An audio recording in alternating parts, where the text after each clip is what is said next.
Ini Rick, dan hari ini dia harus bertahan hidup selama 3 menit di bawah air hanya dengan satu tarikan napas. Aku berjanji akan memberinya sekoper uang untuk itu. Tugasnya terdengar sederhana, tetapi bagi orang yang tidak siap, ini adalah cobaan yang hampir fatal.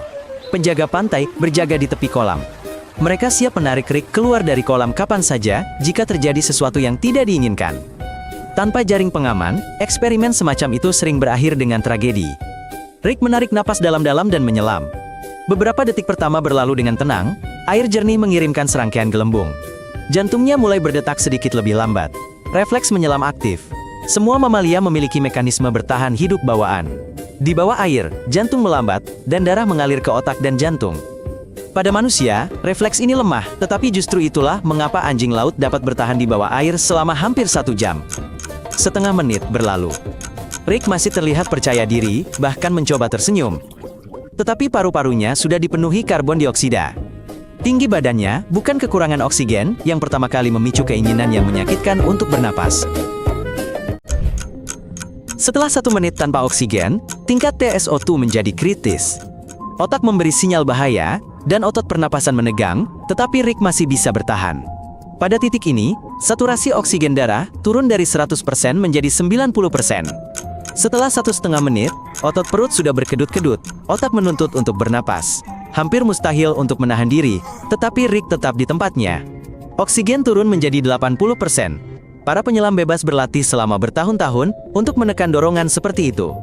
Rekor menahan napas tanpa oksigen tambahan melebihi 11 menit. Tetapi mereka adalah atlet, dan Rick adalah orang biasa tanpa pelatihan. Setelah 2 menit, bidang pandang menyempit. Dunia menjadi gelap di tepinya, hanya menyisakan terowongan sempit. Beginilah cara otak menghemat energi. Sekitar 70% oksigen tetap berada di dalam darah. Darah mengalir dari ekstremitas, lengan dan kaki menjadi lemah, gerakan melambat. Semua nutrisi diarahkan ke otak dan jantung, tetapi bahkan itu pun tidak lagi cukup. Ada dengungan di telinga saya, suara-suara teredam oleh kaca. Ini adalah hipoksia. Fungsi otak saya berada pada titik minimum, dan pendengaran saya adalah yang pertama kali terganggu. Lingkaran berwarna dan bayangan yang tidak ada berkelebat di depan mata saya. Ini adalah halusinasi, akibat kekurangan oksigen. Sel-sel otak cepat mati karena kekurangan oksigen. Setelah hanya 3 menit tanpa bernapas, kerusakan permanen mulai terjadi. Inilah mengapa ketidaksadaran di bawah air telah menjadi salah satu penyebab utama tragedi di antara perenang dan penyelam bebas. Rick berhasil bertahan selama lebih dari 2 menit.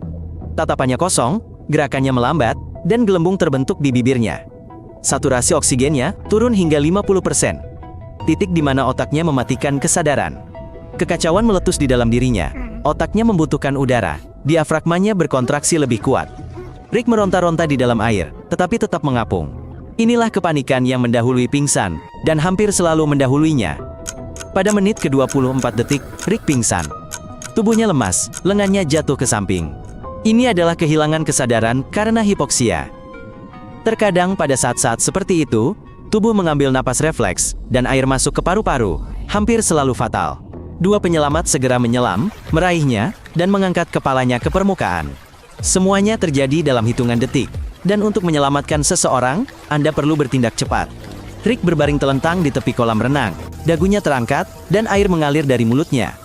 Masker oksigen dipasang di wajahnya. Setelah setengah menit, pernapasannya kembali normal, jantungnya stabil, dan kadar oksigen dalam darahnya kembali naik di atas 90%. Para profesional melatih paru-paru dan otak mereka selama bertahun-tahun. Beberapa menahan napas selama lebih dari 10 menit, tetapi mereka melakukannya di bawah pengawasan medis dan dengan pengalaman yang luas. Rick hanya memiliki 1 kesempatan dan tanpa pelatihan. Meskipun pingsan, dia berhasil.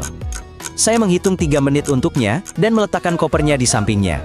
Rick yang gembira duduk dengan susah payah, batuk, dan menyeka wajahnya dengan uang kertas baru. Hari ini dia selamat lagi, meskipun peluangnya tipis. Berlangganan, dia akan senang.